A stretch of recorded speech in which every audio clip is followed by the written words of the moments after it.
Good morning, my name is Grant, this is Endorphin Empire, and today I am ranking my top 10 parkruns so far, so let's go.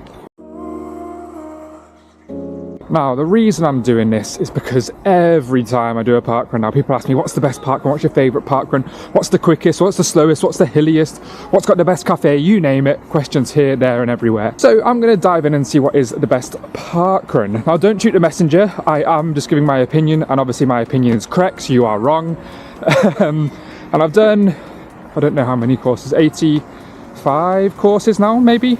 So I know a little bit, and I've done a fair few, so I can give a solid opinion. Now, in terms of the categories I'm looking at when I'm ranking these, it's not the actual event, it's not the quickest. I think everyone can look on the power of 10 and see the quickest parkruns. For me, often a focus is the cafe, but also the parking situation, toilet situation, the course, the volunteers, all those things culminating together to see which one I think is the best parkrun. If you do like the video, remember, like, comment, share, subscribe. If you've got an opinion different to mine, a wrong opinion we could call that, please make sure you mention it in the comments, share it, see what you think. And yeah, it's something a bit different this week, so I hope you enjoy it.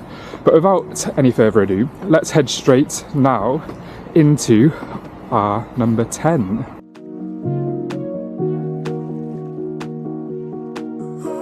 Right, I'm starting at number 10, and we've gone for Fountains Abbey for this one. Maybe a little bit of a controversial choice. Lots of people have this at number 1 on their list. But I kind of feel like Fountains Abbey is similar to the Maldives, where it's a honeymoon destination. It's destined to be at the top. And for that reason, it doesn't surprise me. You do get access to the park for free, which is fantastic. Really lovely volunteers. The Abbey is incredible. The cafe is really well organised and they've got everything ready to go. It's just too perfect. There's nothing you can fault about it. So I think for that reason, everyone knows it's great, and it just didn't surprise me enough. Now, number 9 is Windlatter over in the Lake District. Wow, what an event this one is. The first few hundred metres are rapid and downhill, then you're flying up hills for a long time. It's one of the hardest parkruns in the UK. I think with the cafe there, it's lovely. The scenery when you're going up the hills is fantastic. You catch it on a good weather day, you can see over the Lake District. You go past Windlatter Pass. Awesome parkrun. Really recommend that one. And do enjoy a good bit of hill training and get yourself down there. Now, in at number 8, I think this one will surprise a few people, but I've gone for Talking Tarn Country Park parkrun for this one. It's one of those parkruns which blew my head off the moment I stepped out of the car. Really easy parking. Come through and straight away you walk down to the lake, and it was a stunningly beautiful day. The whole countryside was there to see. It was brilliant. I've never been as surprised when I turned up to a parkrun. No one had recommended it to me, no one had said anything about this parkrun. Shame with the lack of carrot cake, but otherwise it was awesome. I really rated it. And in at 7, this one is very local to me. I've been here, I think, more than any other parkrun. It's probably a hint, but it is Sedgefield. I don't think there are many parkruns better than this. I know lots of my parkruns are in the north, blah blah blah. I'll hear the end of that, but remember, my opinion is correct. But Sedgefield is a stunner. It's lovely around the lake. You've got some ruins in there, you've got a Hardwick Hall, you've got the hills, it's got everything, and then the cafe at the end's decent. It does get a bit too busy. We all know that, but the volunteer team is fantastic. The fact they do sing-alongs for their 500th event, for their Christmas events. I've volunteered here a bit, I just rate it. So yeah, Sedgefield, I struggle to put any ahead of it, but I have. Now again, at number 6, a bit of a surprise here, a bit of a curveball. I think this is the most the most furtherly north parkrun in the country. And this is Pastures Parkrun up in Alnwick. I was there on a frosty day and the blue skies were out. You could see Alnwick Castle just across the river. The parkrun itself, it's just in a field. There's no facilities, there's no parking really. You have to go on the road or maybe into Alnwick yourself. There's no toilets, there's no cafe there. It gives you that freedom to venture into Alnwick, and I think Alnwick has lots to offer.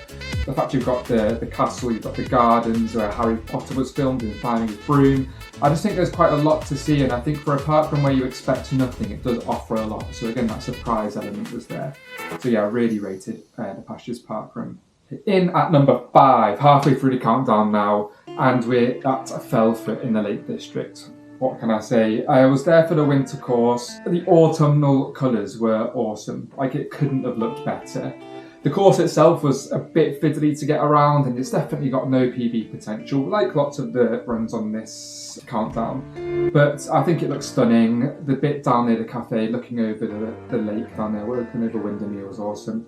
The apple crumble donut was something I've not seen. Obviously, there's no carrot cake, so it did lose some points there. But really, really great parkrun.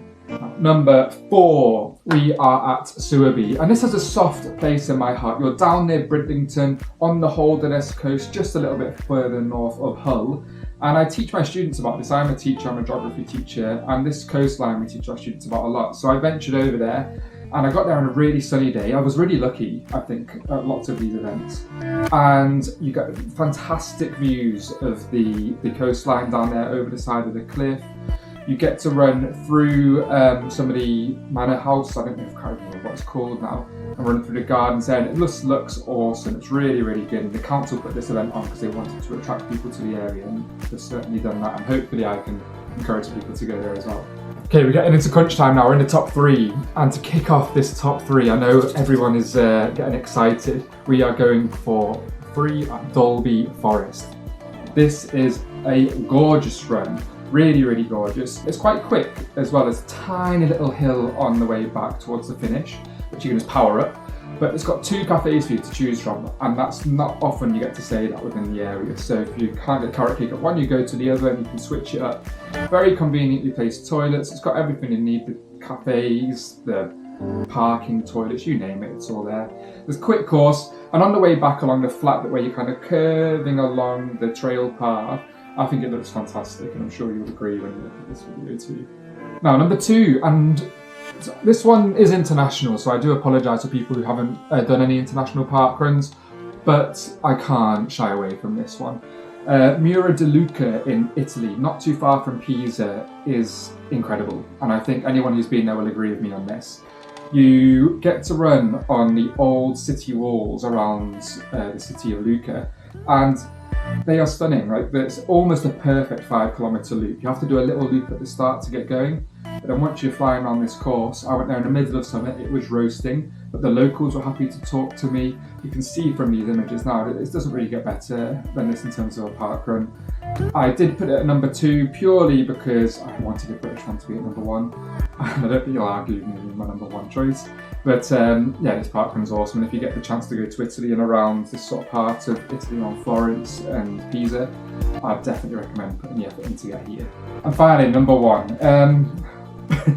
I think this will be probably the biggest surprise of the lot. I have an affinity with this parkrun now, purely because there's a bakery quite close named after me. That's a joke, it's not really, but it's got my same name.